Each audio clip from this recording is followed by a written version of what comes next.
Hey, what's going on, people? Another week, another video, and we've had quite a bit going on at the moment, haven't we? Baldur's Gate 3 is looking fantastic, and I honestly can't wait for that game. You know, classic Dungeons and Dragons right there, people, you know, type of stuff I'm made of. Then we've had Crash Bandicoot 4, which has, you know, been officially revealed. You know, the poor man's Mario.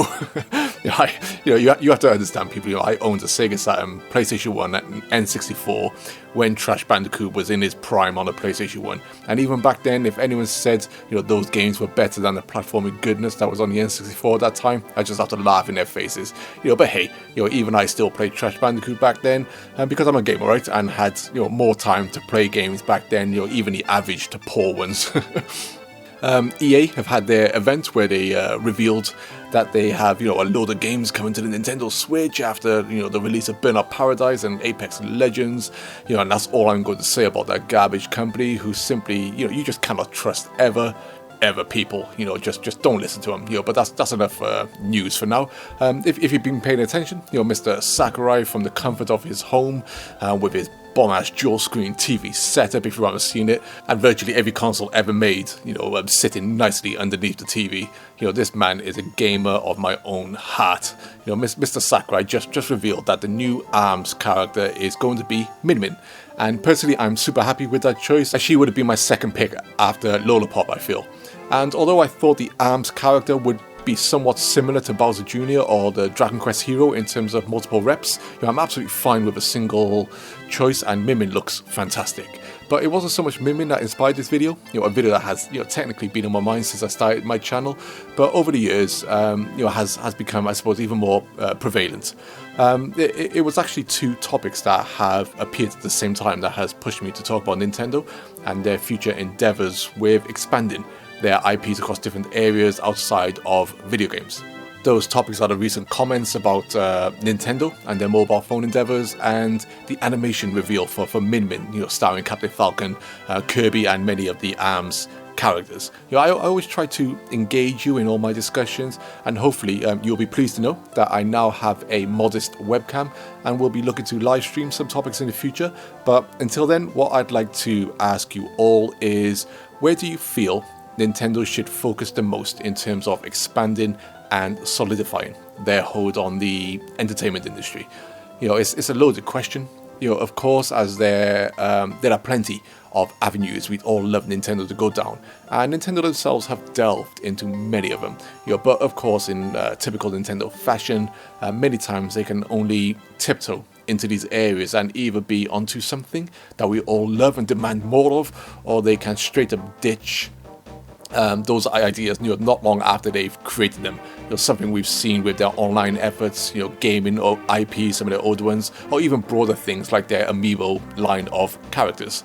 But also in Nintendo, typical Nintendo fashion, they managed to capture an element of magic, you know, an element of awesomeness that can make us, even decades later, when, you know, many of those things have long gone and not returned, they can make us still call out for their return.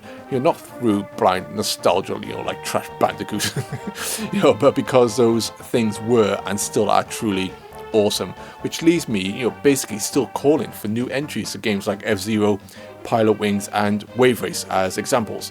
But if you haven't read some of the reports, you know, supposedly Nintendo are looking to reduce their mobile phone efforts, which have, for the most part, not led to the success they were hoping they'd achieve in that area. You know, maybe outside, you know, of like Fire Emblem and Pokemon Go, of course, but, you know, those are, you know, what they are. But also, in the reports, it's stated that they've seen the success of games like Animal Crossing on the Switch, and I suppose in part wonder, do they really need to sell themselves out on the fickle mobile phone market that hardly buys anything, you know, and doesn't necessarily transfer from that platform to Nintendo's own platforms? Something, if you remember, was initially the whole point of Nintendo putting their well-known IPs on mobile phones, you know, plus perhaps from pressure from investors who care, you know, only for the profit and their own returns. Then once again, you know, we get, at least for me, an absolutely awesome animation reveal of Minmin coming to Super Smash Bros. Ultimate, and each time we see these amazing animations, we all scream to the rafters, you know, Nintendo, you know, or more, you know, perhaps more accurately, Crumb. give us Nintendo animations and movies, please. Some people will be old enough like me to remember watching early Nintendo cartoons like Super Mario World. Super Mario, Super Mario, Super Mario World. Super Mario World, it's a blast from the past. If you remember that, Super Mario World, it's a blast from the past. As well as the Legend of Zelda cartoon series. Hey, excuse me, princess.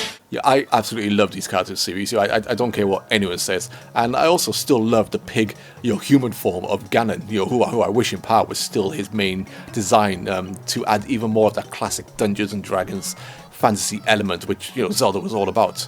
Then we see other cartoons like Kirby. Kirby, that's a name you should know. Kirby, he's the star of the show. The awesome Star Fox cartoon they done for Star Fox Zero. I mean, come on. How freaking amazing, would a full-on cartoon Star Fox series be? Make that shizzle like Captain, Bucky O'Hare or something. I know that would give Mr. T, a heart attack if it happened, along with me. It's the show about Mr. T. You've had the cool Palutena shorts for the Kit Icarus Uprising, which had me in stitches when I first watched those, as they were, really well done, and Palutena just looked good. We've had the Pikmin shorts, which were also, things of beauty, and we can never get enough Pikmin, right?